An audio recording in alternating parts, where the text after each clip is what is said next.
Ooh, I want to light this candle. Make it extra cozy. I'm in a really weird mood today, guys.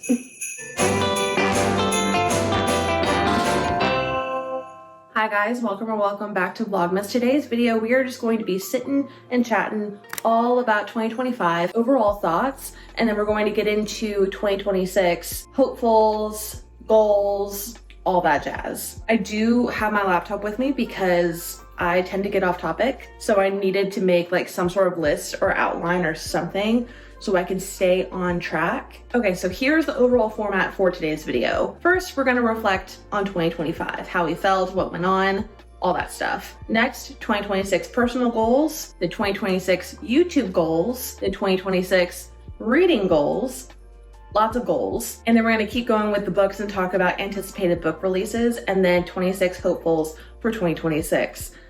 This is about to be a packed video, y'all. So let's go ahead and kick off 2025 reflections. This year was a super difficult one for me for a lot of different reasons, both personal and professional. And it definitely took a toll on me in a lot of different aspects. The last month or so, I've really felt a renewal and a buildup of motivation and just wanting to do things that I've always wanted to do. One of those things being YouTube. 2025 was the year of a mindset shift for me. I quit my typical 9-to-5, the 9-to-5 that I went to school for. I started my own business. I started prioritizing time with family again. I can feel myself getting emotional. We're not gonna do that. Whenever I was working like a typical 9-to-5, I found that I was closing myself off from everybody. I was putting all of my time, energy, effort, passion into my job, and I was exhausted.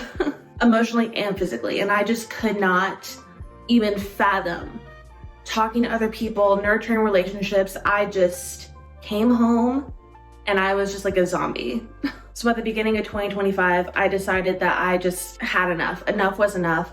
I needed to prioritize me, and that's something that I had never really done before. So I quit my 9-to-5.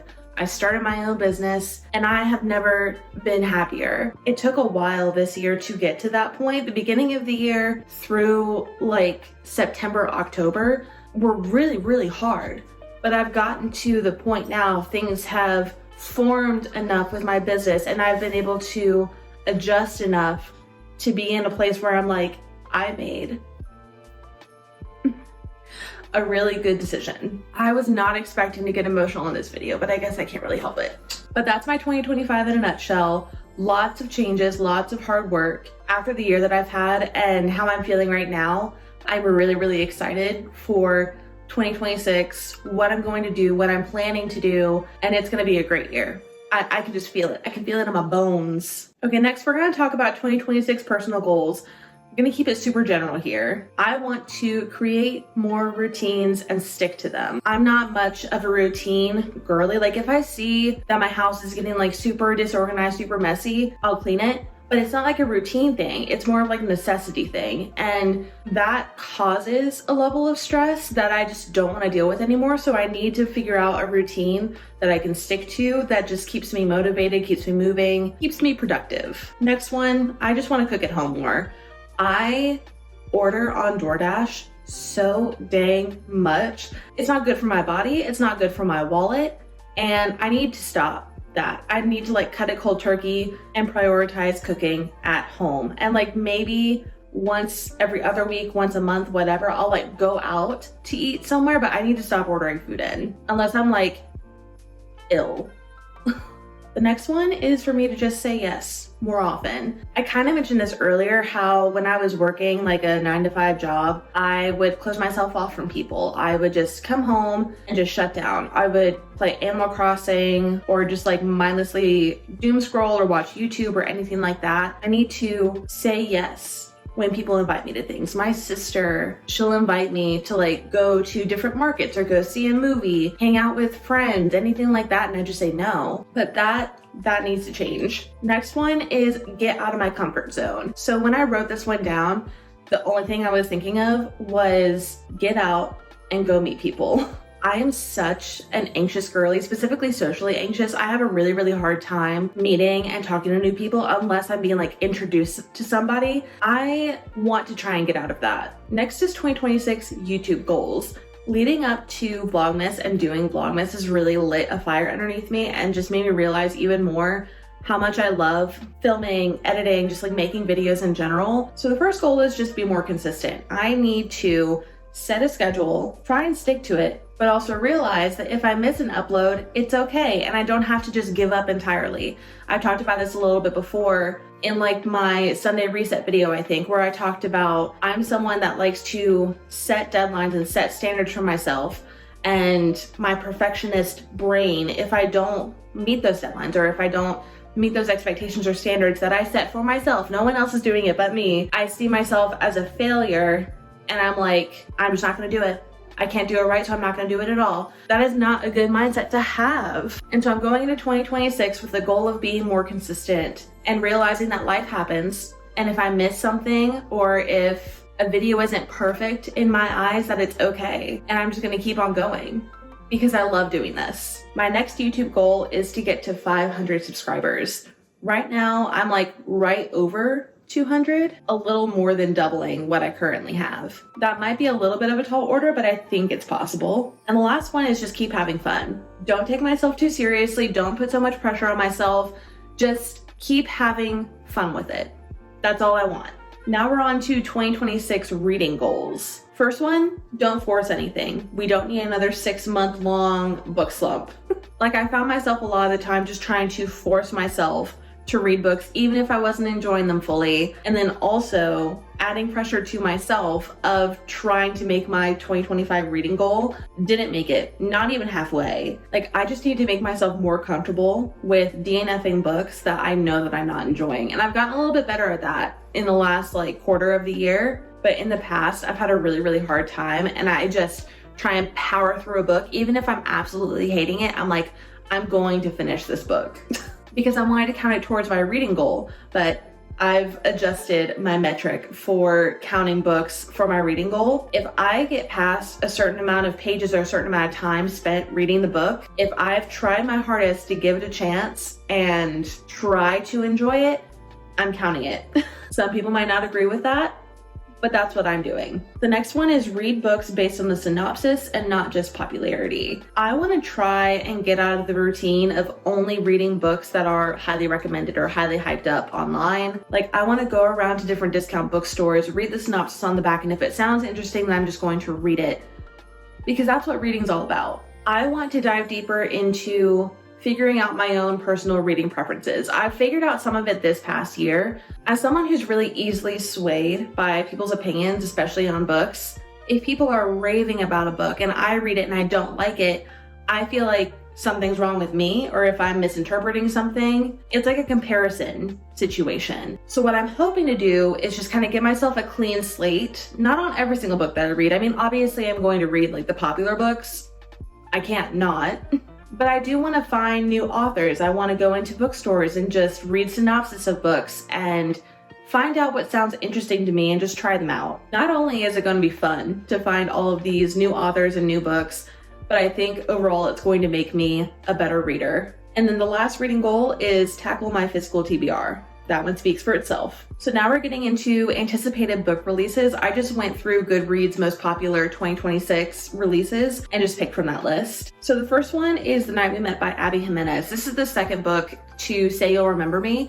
I didn't like Say You'll Remember Me, but I love the rest of Abby Jimenez's books. So I'm hoping that this one might redeem that series for me. Fingers crossed. Next one, Heartstopper, Volume 6.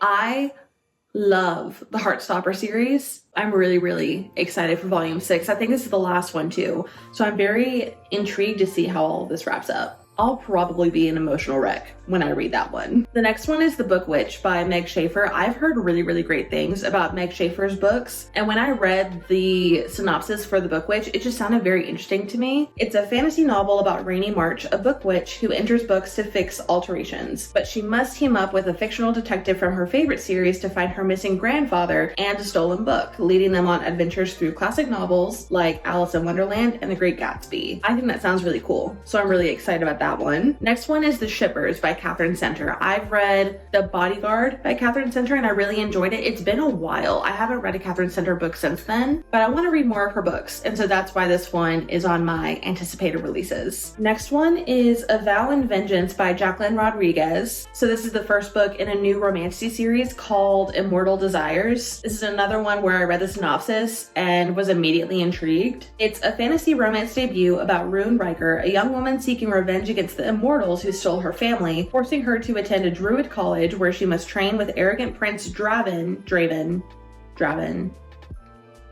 leading to a fake mates enemies to lovers plot with high stakes magic and dark academia themes. That sounds really fun. Fake dating, enemies to lovers, romantasy, count me in. The next one is In Her Own League by Liz Tom Ford. I haven't read any of her books before. I've really been wanting to get into the Windy City series by her. I've heard amazing things about it and I can already feel that I'm going to love it. So with that assumption, I just went ahead and I added it to my anticipated book releases. And then the last one is How to Kill a Guy in 10 Dates by Shaylee Thompson. This one just sounds super fun and funny. So it's a horror romance novel about a cinephile who gets trapped in a deadly speed dating event where a killer is picking off the attendees, forcing her to use her knowledge of slasher films to survive while navigating a potential love triangle with other survivors. That sounds fun.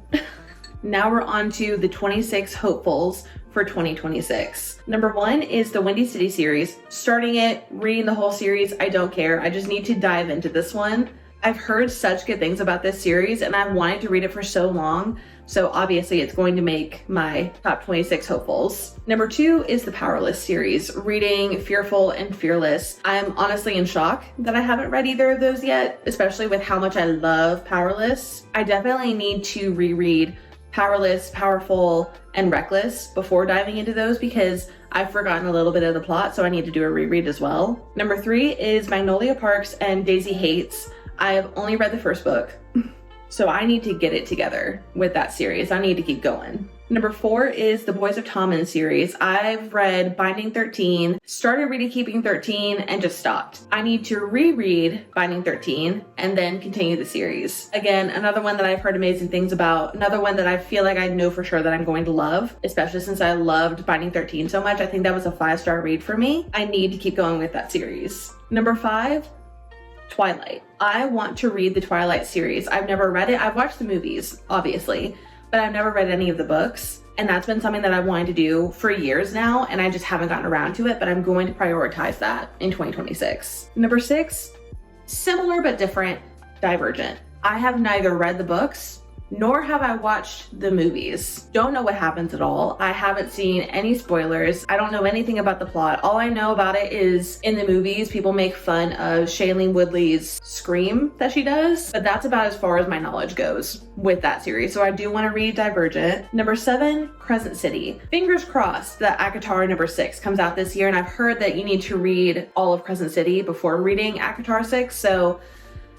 I need to get on that.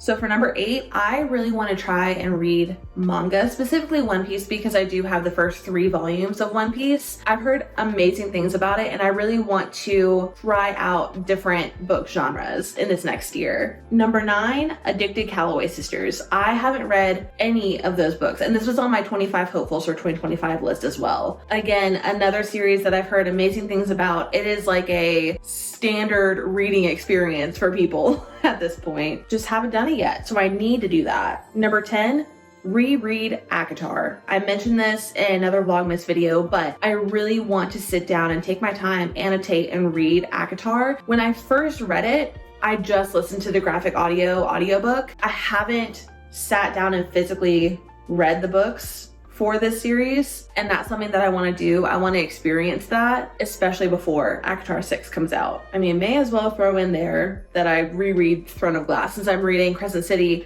and all of ACOTAR, hopefully, in 2026. If I have time, maybe.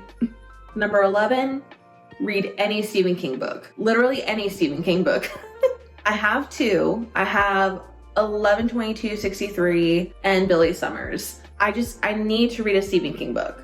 Number 12, same deal, but with Kristen Hanna. Never read any of her books, heard amazing things about them, and I know they're gonna make me sob.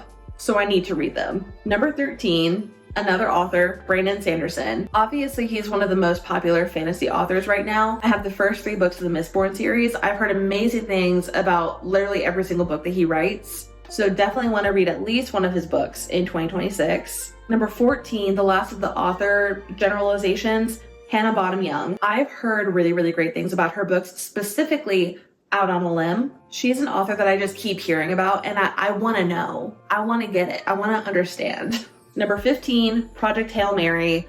Obviously a very popular book. With the movie coming out in 2026, I need to read this book ASAP. My brother-in-law has told me that I'm not allowed to watch the trailer because apparently it has a giant spoiler in it. So definitely need to read that one before I go see the movie or watch the trailer, apparently. Number 16 is The Will of the Many. I heard of this book from Sarah Caroli. This was one of her 5-star reads, like one of her favorite reads of this year. And to this day, she's never scared me wrong with her book recommendations. So definitely want to try that one out. Number 17, Tomorrow and Tomorrow and Tomorrow. I've had this book for years. I read like half of it and then I stopped like 2 years ago, I think. I need to just do it. I need to just read it, get it done. Similar vibes for this next one. Number 18, A Little Life. This is a book that I have been avoiding so much, but I'm going to continue putting it on Hopeful's list just in case I get brave enough to pick it up. Number 19, Daisy Jones and the Six. Similar vein to Tomorrow and Tomorrow and Tomorrow. I've had the book for so long. I've heard amazing things about it, and I just need to do it. I know I'm gonna love Daisy Jones and the Six. I just need to do it. Number 20, The Ministry of Time. My oldest sister gave this to me for Christmas last year. Another book that I've heard amazing things about, another book that I know that I'm gonna love, and just another book that I just haven't gotten around to. Number 21, Six of Crows. This is a series that has so much hype around it that I'm nervous to start it, but I'm also feeling a lot of FOMO. So hoping to at least start that series in 2026. Number 22, Pucking Around, the Jacksonville Rays series. I've read the prequel novella to this series. Hold on, what was that one called? That One Night. I read that around this time last year, and I just haven't picked up any of the other books since then, so need to do that. Number 23, Haunting Adeline, obviously. Number 24, either Alchemized or Manacled, or both. Obviously, Manacled has such a big fan base, and I've heard amazing things about it. Also, as a certified Potterhead, I know that I'm going to love that book. And then I've heard amazing things about Alchemized as well. So either or both. Number 25, Great Big Beautiful Life by Emily Henry. Still in shock that I didn't read that this year. And then number 26, the last one, A Man Called Ove, or Ove. I've heard both. This is a book that I hear people say it's a must read. Every single reader needs to read this one. I have not. And so obviously needed to add it to my hopefuls list. But I think that covers everything for this video. I always love doing these videos because it makes me even more excited for the new year. I just want to get started. But thank you so much for watching today's video. I hope you enjoyed it, and I will see you in the next one. Bye.